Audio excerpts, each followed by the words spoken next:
Okay guys, you're in a nutshell with me, Ina. Alam nyo, mula nung lumabas yung findings ng Auditor General tungkol sa International Student Program, this report was released a few days ago. We've had a couple of episodes about that. Ano? Mula nung lumabas yon, ang tindilalo ng mga batikos ngayon tungkol sa immigration policy ng kasalukuyang administrasyon dito sa Canada. No? Well, I can't blame members of the opposition, kumbaga, no, for pouncing on this opportunity to again reiterate, everything that is wrong with immigration in Canada. Okay, kasi nga naman, hindi talaga rin maganda yung naging findings ng Auditor General, ano? Specifically when it comes to IRCC's apparent inaction, okay, sa mga kaso ng fraud. Kasi mamaya, para sa mga hindi nakapanood nung previous episodes ko, I'll give you a summary later on. Anyway, mula nang lumabas yan, meron na ring mga panawagan na mag-resign. Hindi lang po yung kasalukuyang immigration minister, pati yung mga dating immigration minister who happens to be serving a different position. Sabi nila, pati yan, mga yan, dapat tanggalin na sa pwesto yung mga yan. Anyway, si Prime Minister Mark Carney, nagsalita na rin, tinanong rin po siya tungkol dito sa auditor reports findings on the International Student Program. And he says, no, the good thing is, guys, by the way, hindi nila dinedeny na may problema. Okay, hindi nila dinedeny na may problema. In fact, one of the former immigration ministers was also interviewed and he says, in hindsight, kung iisipin niya ngayon, ina-acknowledge niya na dapat mas maaga, nung panahon pa lang niya, nilimitahan na raw ng husto yung pagpasok ng international students dito sa Canada. But anyway, too late for that. O sige, balikan na rin si Prime Minister Mark Carney. No? Nung siya ay tinanong, sinabi niya basically na hindi na ganun ang sitwasyon ngayon. At least not under his watch. He said the government is currently regaining control over immigration at hindi na raw nangyayari yung nakita doon sa findings kung saan kahit na napakarami ng na-flag, okay, na mga files of international students na non-compliant sa kanilang mga permits. Nakita kasi doon sa findings na wala, hinayaan lang. Napakaliit na porsyento lang ang inimbestigahan. Okay? Hindi na raw po pwede yung ngayon. Ngayon, dapat 100% ng lahat na fina-flag na mga files na questionable, okay, ay iniimbestigahan na. Sige, ipi-play ko po yung soundbite ni Prime Minister Mark Carney. This is from CBC News. Maikli lang po ito, parang kumbaga dumaan lang sa hallway at nagbigay siya ng soundbite.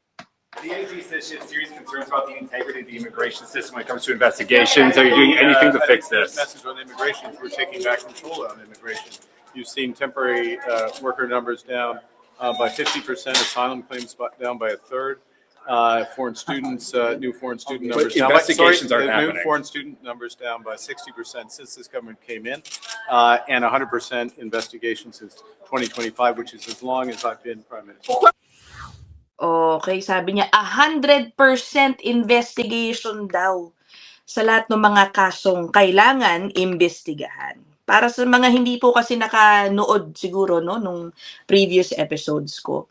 Grabe ang nakita ng Auditor General, merong at least 153,000 cases that were flagged. Mga non-compliant students daw. Imagine out of 153,000, only 4,000 were investigated in a span of 2 years. Ang sabi kasi ng IRCC, yun lang daw ang kaya ng kanilang budget. Dun mismo din sa 4,000, a big chunk of it, ni hindi daw tinapos yung investigasyon. Keso yung mga iniimbestigahang estudyante, tumigil na sa pakikipag-communicate sa kanila. Diba? Talaga nga namang magtataka, bakit naman ganun? Hinayaan na lang nila. Ang konti-konti na nga lang ng inimbestigahan, hindi pa kinompleto yung investigasyon sa mga ito. So let me play a soundbite of Auditor General Laura Hogan for those who are not able to watch our previous episodes about this topic.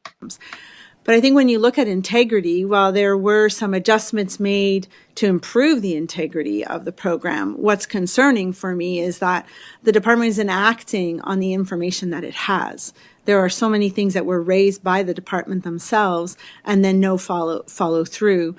So for example, the 153,000 cases of students who were potentially identified as not following the terms of their permit.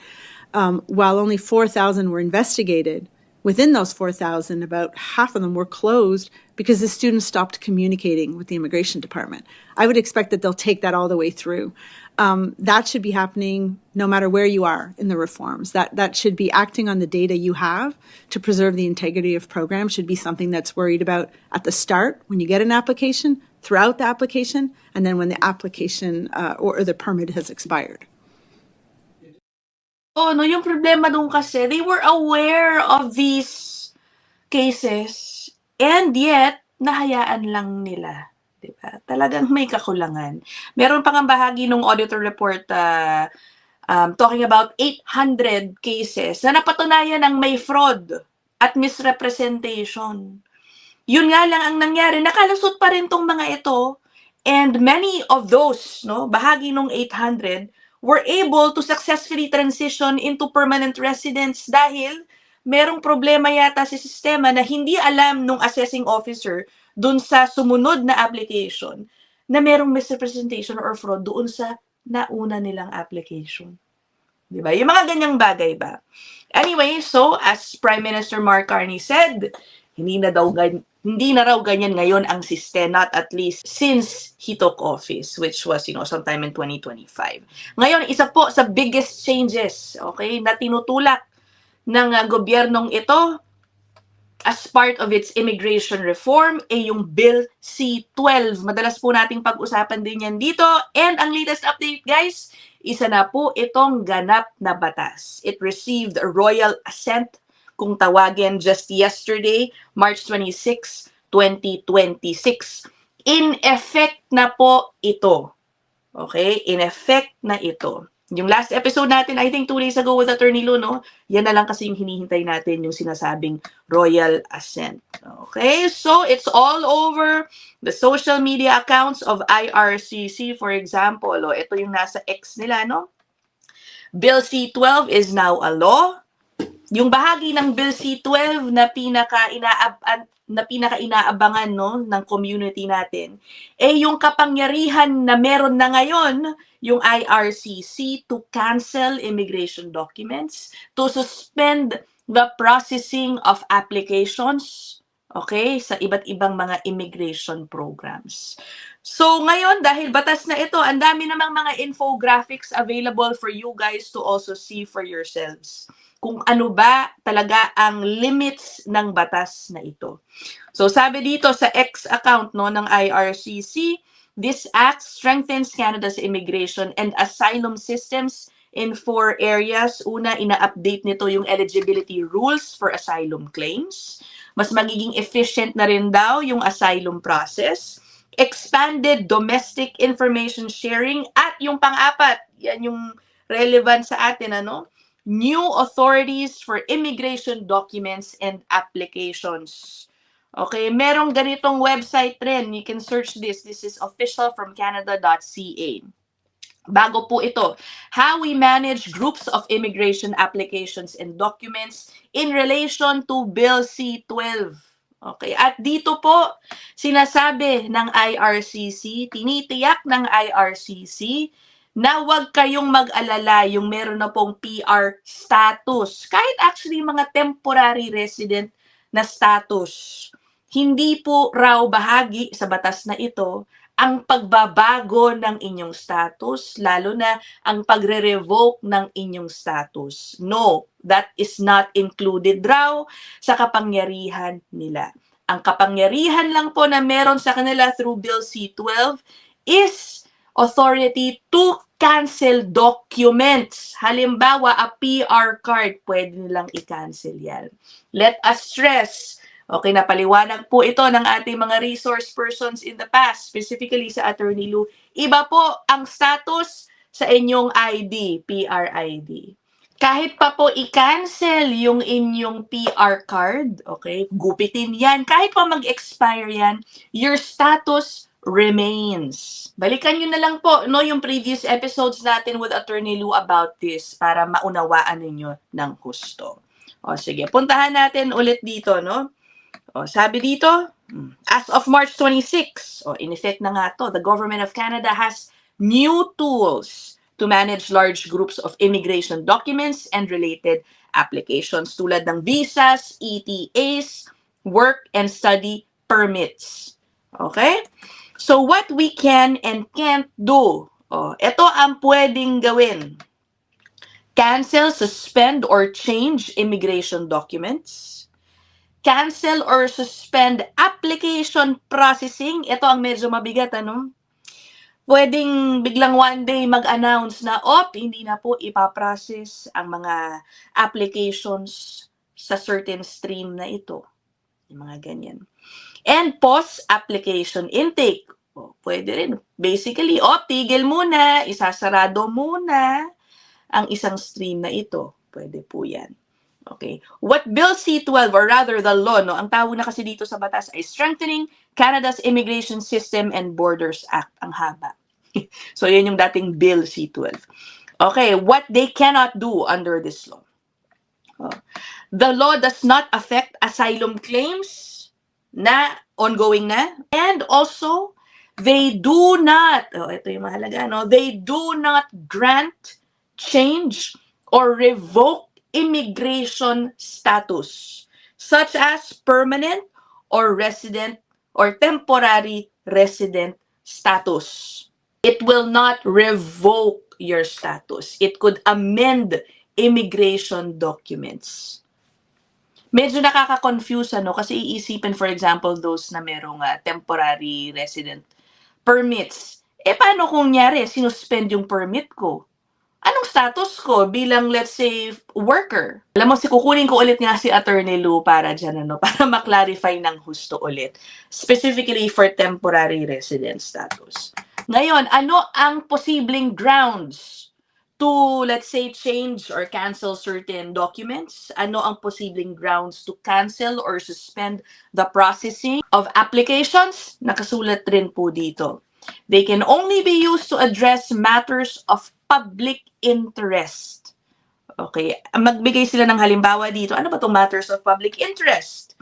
Ito ang lagi rin nilang binabanggit, ang fraud. Ang nakikita kong specific example nito, no, halimbawa, baka may isang batch ng mga work permits, halimbawa, na nakitang pinrocess ng isang agency na napatunayan at na-convict na unauthorized practice, gumamit ng mga fraudulent documents, yung mga ganyan. Baka, I think that would be a ground for them to cancel work permits in that case. Ang tanong, ano mangyayari sa mga workers? Ano, nandito na sila? Tatanungin ko si Attorney Lou. Yan, pwede rin daw gamitin kapag merong administrative errors sa pag-issue ng mga documents. Pwede rin matters of public interest daw yung administrative error. Also, public health or safety risks and national security. So, sa apat na ito, kung iisipin nyo, malawak yan. Diba? Ang daming uri ng fraud. Ang daming posibleng sabihin na it's a matter of national security or risk to public health. Diba? Siyempre, ang aabangan natin ngayon, kung ano yung unang gamit nila dito. Paano kaya nila i-apply itong bagong batas na ito?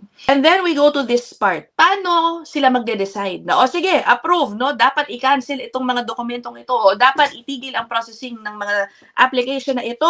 Tinitiyak din po dito ng IRCC na hindi lang po sila ang magdedesisyon dyan. Kung meron silang gustong gawin, kailangan daw dumaan muna sa cabinet.